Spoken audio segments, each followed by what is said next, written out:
got warrants to search and arrest him. ইংল্যান্ডের বিভিন্ন স্থানে হানা দিয়ে ৩৫ জনকে আটক করেছে পুলিশ। এছাড়াও ৯৭ জনকে মডার্ন স্লেভারির শিকার হচ্ছে, এজন্য পুলিশ হেফাজতে তাদেরকে নেওয়া হয়েছে। গত ৩ সপ্তাহে ইংল্যান্ডের ২৬৫টি স্থানে হানা দিয়েছে ইমিগ্রেশন পুলিশ এবং ন্যাশনাল ক্রাইম ইউনিট। খবরে বলা হয়েছে নেইল বার, ভেইপ শপ, কারওয়াশ এবং আমেরিকান থিমড সুইট শপগুলোতে পুলিশ হানা দিয়েছে। সেখান থেকে এই ৩৫ জনকে আটক করেছে। এছাড়াও অবৈধ অর্থ লেনদেন হয়, তাই একটি অ্যাকাউন্ট যেখানে ১ মিলিয়ন পাউন্ড রয়েছে সেই অ্যাকাউন্টটি জব্দ করা হয়েছে। এছাড়াও অবৈধ অর্থ লেনদেন হয় এমন ক্যাশ ৪০,০০০ পাউন্ড উদ্ধার করেছে এইসব স্থান থেকে। ২০০,০০০ সিগারেট, এছাড়াও ৭,০০০ তামাক দ্রব্য এবং ৭,০০০ অবৈধ ভেইপ উদ্ধার করেছে পুলিশ। পুলিশ বলছে এসব প্রতিষ্ঠানগুলোতে বছরে ১২ বিলিয়ন পাউন্ড অবৈধ অর্থ লেনদেন হয় এবং এখান থেকে অনেক ক্রাইম তৈরি হয়, ড্রাগ ডিলিং হয়।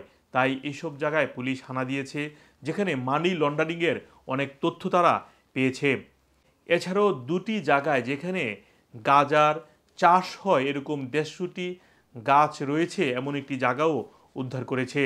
এছাড়াও ১০টি দোকানপাট একেবারেই সিলগালা করে দিয়েছে পুলিশ। এদিকে সিকিউরিটি মিনিস্টার ড্যান জার্ভিস বলেছেন, এর মাধ্যমে প্রমাণিত হয় বিভিন্ন শহরতলির দোকানগুলিতে কত ধরনের অপরাধ সংঘটিত হচ্ছে।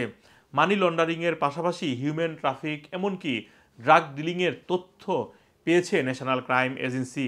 তাই এতে সরকারের কোনো সায় থাকবে না এবং এ ধরনের অপরাধ যারা করছে তাদের বিরুদ্ধে কঠোর ব্যবস্থা নেবে লেবার সরকার। এদিকে গত জুলাই মাসে ১৩ বছর পর ক্ষমতায় আসা লেবার সরকার আসার পরপরই তারা ঘোষণা দিয়েছে যারা যুক্তরাজ্যে অবৈধভাবে কাজ করছেন বা নানা অপরাধের সাথে যারা জড়িত তাদের বিরুদ্ধে কঠিন ব্যবস্থা নেবে। এছাড়াও স্বরাষ্ট্র সেক্রেটারি ইভেট কুপারও বলেছেন, প্রথম টার্গেট হিসেবে এই সমস্ত নেইল বার, সেলুন এবং বিউটি পার্লারগুলোকে টার্গেট করা হবে। এদিকে ন্যাশনাল ক্রাইম এজেন্সিও বলছে অপরাধ দমনে বা কঠোর ব্যবস্থা নেওয়ার প্রেক্ষিতে বা এর কর্মসূচি হিসেবেই এই হানা দিয়েছে পুলিশ। এদিকে যারা এর সাথে জড়িত তাদের বিরুদ্ধে আরও কঠোর ব্যবস্থা নেবে।